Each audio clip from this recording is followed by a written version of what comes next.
All right, let's talk some more about this. We bring in an expert on this subject, no less a personage than Alaska Governor Mike Dunleavy. Mike, good to see you. I mean, it's adding insult to injury. After this announcement, he's going to Alaska. I don't know why he's going to Alaska, but he's going to Alaska to, I guess, talk about no more drilling. I mean, Alaska has a powerful, deep, probably some of the deepest oil and gas reservoirs in the world. It's clean, and this guy is destroying it. What's he going to Alaska for? What's going to happen out there? You tell me. You're the governor. I don't think there's going to be a crowd cheering him for these decisions that he's been making. And Larry, this is just 2 of 55 actions that the federal government under this administration is perpetrating against Alaska right now. And so, I was listening to your monologue. I mean, this makes absolutely no sense from any perspective, unless your goal is to drive up the cost of oil and gas so much that it makes certain renewables cheaper. But in the end, the Russians, the Chinese, the Saudis, the Iranians, they are laughing. They're laughing together at the United States of America. You know, I'm a historian, Larry, and I can't find anywhere in really the history of nation states or empires where they worked at hobbling themselves to such a degree that's happening currently with this administration. And so 2024 can't come soon enough for most of us. I mean, I hope you agree with most of my opening riff. I hope you agree with the key points that I'm making. Look at this business. In other words, this policy of closing down drilling and war against fossil fuels, which Biden has waged from the first day in office, when he stopped the XL pipeline. Okay, this policy this war he's waging, this policy he's implementing, is based on a very flawed idea that there's some immediate catastrophic emergency.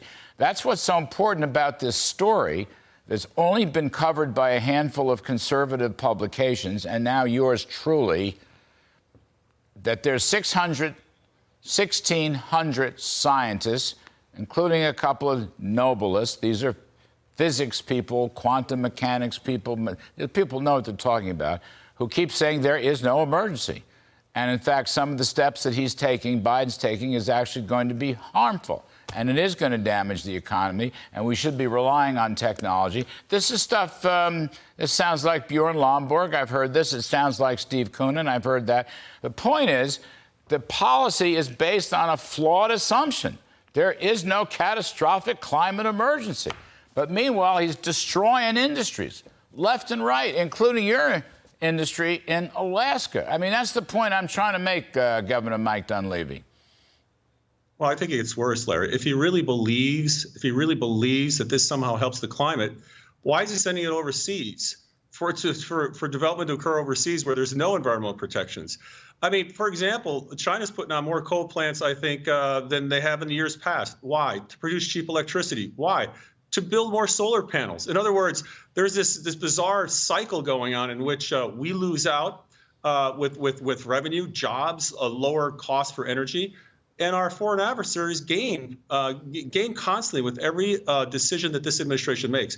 No, it doesn't make any sense at all. It's hurting the state. It's hurting this country. It's really hurting the single mom with 3 kids who's trying to make it in this world of hyperinflation. And now what is oil today? $90+ a barrel? It's just going to keep going up. By the way, as you get towards $100 a barrel, you know, one of the great beneficiaries is Vladimir Putin and his war in Ukraine. I mean, on the one hand, we're allocating, we're appropriating, we're giving Ukraine, $150 billion. There's going to be a supplemental to give Ukraine another $25 billion, okay? On the other hand, we're allowing them to cut production and drive up oil prices, which provides more financing for Putin in Russia. Now, I don't understand that. I don't understand any of that. And I don't understand why we want to help Saudi Arabia. And I don't understand why we want to help Iran, and I don't understand why we want to help Venezuela. I want to hammer these points home because Biden is wrecking our national security abroad as well as our economic security at home, Mike Dunleavy. And I don't think he's done yet, right? He went after Alaska. They're going to try to do more in other parts of the country, aren't they? Yeah, this is a massive social engineering approach. Absolutely. And the other thing he's wrecked, though, Larry, is the rule of law.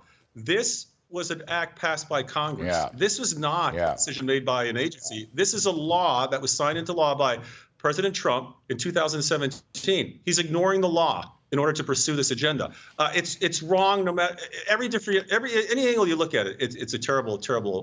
That's a really important point, by the way, Governor. That's a really important point. That's what these fellows are saying in the Oil and Gas Association. They're breaking the law.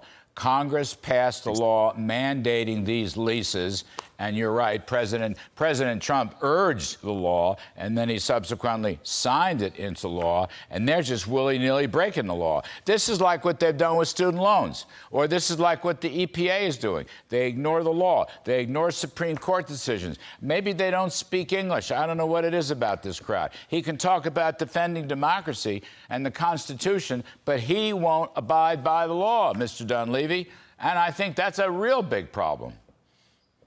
Yeah, I mean, if he's willing to break this law, surely there's going to be others. And once again, Alaska right now feels like a victim under this administration, and the country is going to feel like a victim here if they haven't already. But in the end, Larry, this is not good for anyone. It's not good for the environment. It's not good for national security. It's not good for low prices. It's not good for inflation. I mean, the list, or disinflation, the list goes on. It's endless. You're going to give him a big welcome when he shows up there for, I guess, 9/11. It's just a couple days.